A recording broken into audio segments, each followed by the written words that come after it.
So coming to the psychology, okay. So what do you mean by psychology? What is the purpose of you learning psychology? What is the need?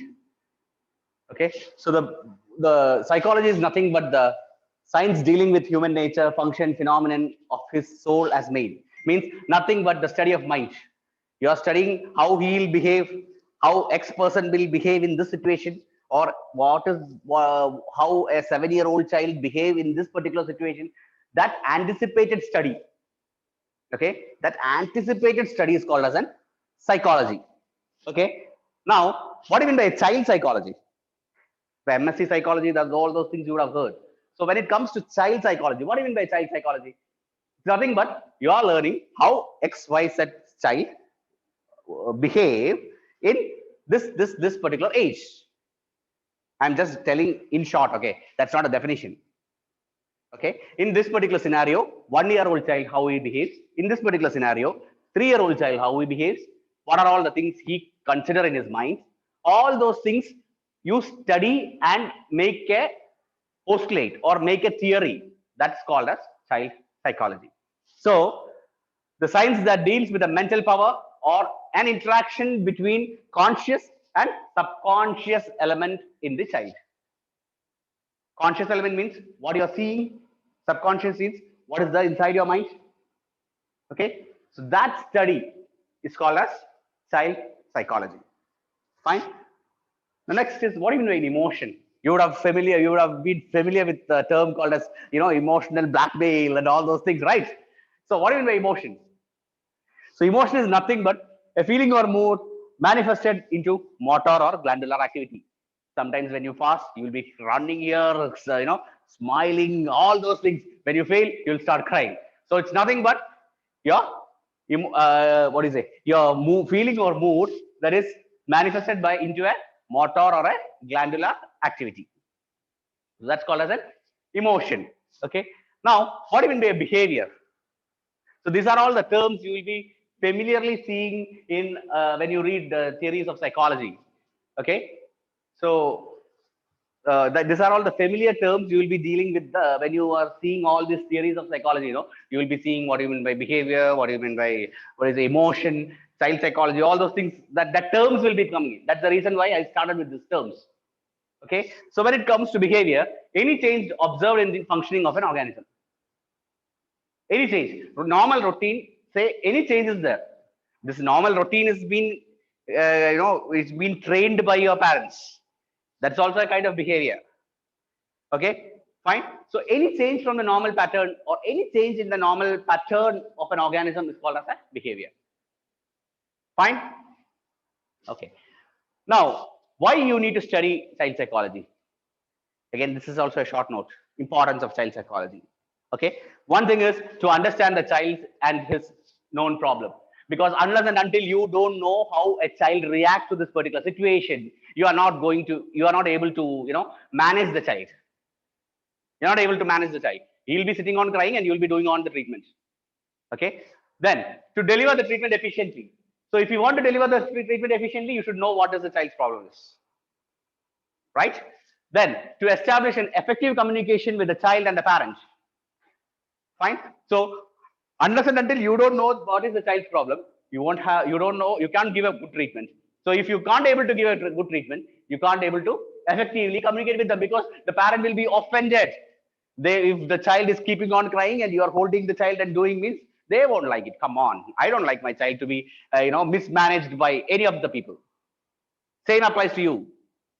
Okay, then to gain confidence of the child and the parent, unless and until you didn't get a good you didn't able to understand the child, you won't have a good rapport with the child. Okay, then to teach and motivate them about the importance of primary and preventive care. Again, it is connected with the first one. Means if you don't understand the child, whatever you say, they are not going to listen. Okay, then to plan out effective treatment, that's already been told. Then to provide comfortable and satisfactory treatment. So this is the reason why you are learning child psychology. Fine. Now coming to the theories of child psychology. Whichever, if you get an essay question, it starts with define child psychology, classify theories of psychology, then they'll ask XYZ theory. Okay, so basically, the theories of psychology has been classified under two main headings. That is psychodynamic theory and behavioral theory. Psychodynamic theory is kind of a postulate. Okay, and it has been, what do you say? It's a forward theory. Means they will assume that this particular age, this is how the child behaves. This particular age, this is how a child reacts. So that is psychodynamic theory. So under psychodynamic theory, there are three types of theories. There is psychosexual, psychosocial, and cognitive. Okay, psychosexual is put forward by Sigmund Freud in 1903. This also you need to write for your exams. Okay, then psychosocial has been put forward by Erik Erikson in 1963, and cognitive theory was put forward by Jan Page in 1952. So these are all the psychodynamic theories. Fine. Now next is behavioral learning theories. As the name term suggests, it's been either trained or learned from the experience or been understood from some others' experience. All those things. That is why it's called as behavioral learning theories. Okay. So in that, it is classical conditioning is there by Ivan Pavlov in 1927. Okay. Operant conditioning by Skinner in 1938. Social learning theory by Albert Bandura in 1963, and hierarchy of needs by Abraham Maslow in 1954. Okay. So this is the classification of, for undergraduate, this is enough. I am not talking about the postgraduates. For undergraduates, this classification is more than enough. Okay. Now, starting with the first theory of psychology, that is psychosexual theory. Okay, psychosexual theory is put forward by Sigmund Freud. Okay, that is the first gold standard psychological theory that is present. Okay, so he has put forward, he has made an iceberg there. You can see an iceberg. This iceberg you would have seen somewhere else also. Yeah, in community you would have seen. Yeah, so the same iceberg comes here. So according to Sigmund Freud, okay, there is something called as unsatisfied drives and unconscious wishes, and all these unsatisfied drives and unconscious wishes cause all the physiological events. That is what he says. Means if you are not able to achieve first rank, then you keeping on thinking about how I will achieve or why I am not achieved. So those things will lead to your psychological events. Okay, so here there are something called as a conscious mind is there, unconscious mind is there. Unconscious mind is what is you guys will say, no, that നമ്മുടെ എന്താ പറയാ മനസ്സിന്റെ അകത്തു നിന്നുള്ള ഒരു ഉൾവിളി എന്നൊക്കെ പറയില്ലേ, something like that. Okay, so he has made the structure of mind. He classified the structure of mind in three phases. That is nothing but your ego and superego. That is a basic structure of personality, you can say, or in your terms for your exams they will ask it as psychic triad. Okay, almost you might get questions like psychic triad as a 3-mark questions. That is almost 40-50% of the papers this question has come. Okay, so what do you mean by age? It is nothing but based on pleasure principle. Means now I want an iPhone, now I want that. You would have done in your home. Okay, so that is called as age. It's based on pleasure principle. Okay, so if you get that craving for getting that is all done, so you're happy. But there is no logical reasoning for getting that. It's because you don't have a phone, or it's because what is the purpose of buying that? It's not there, but you want that. That is called as an age. Okay, so it is the basic need. We can say it's demanding child. Means almost all have it. I have it, you have it, and everybody has it. Okay, so it is based on pleasure principle, and it which brings happiness to the. So once you achieve the need, you are happy. So next is ego. Ego is It's just like a traffic cop.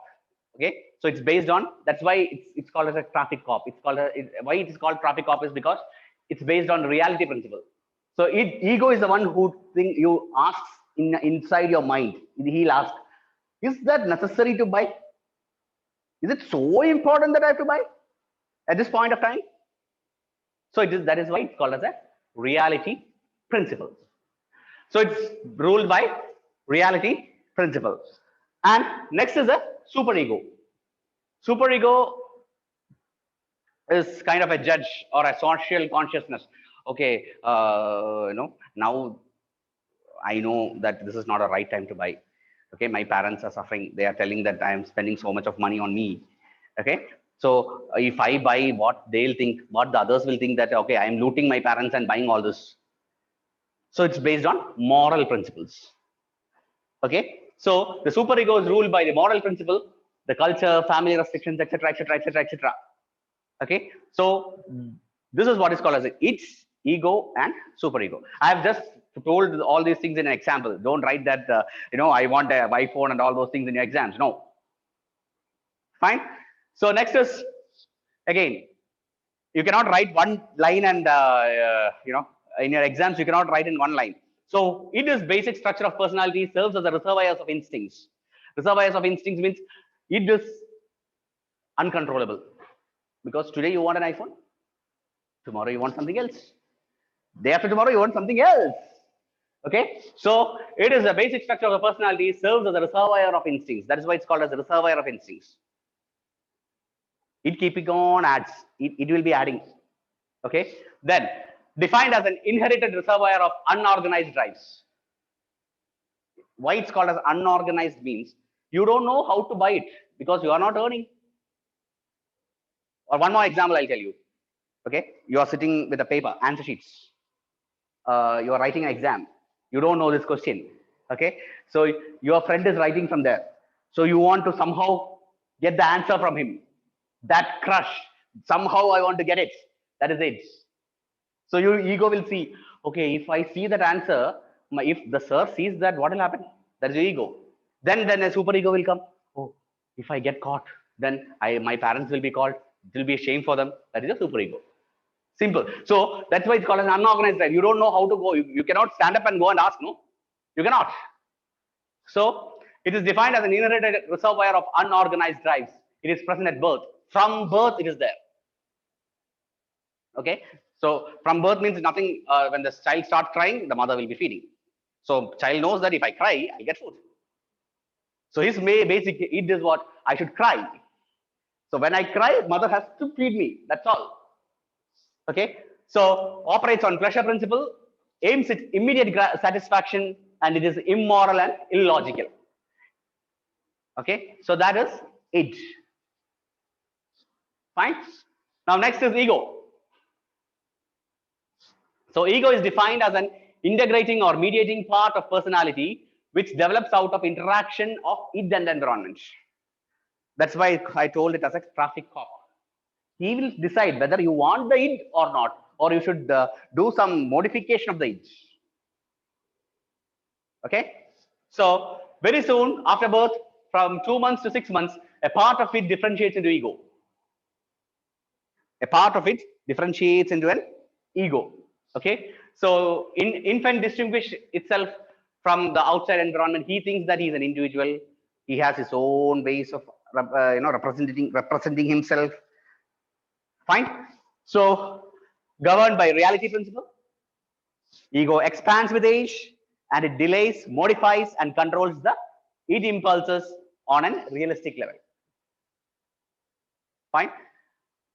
Fine. You want to go to moon, that is your id, but you cannot go. So he will somehow modify it and get yourself satisfied with getting something else. So that is what is called as an ego. Fine. Now next is superego. Superego, as we told, it's based on moral principle. Okay, so it's partially unconscious. So the part of the mind containing the traditional values and taboos, taboos as learned from the environment, parents, and authorities.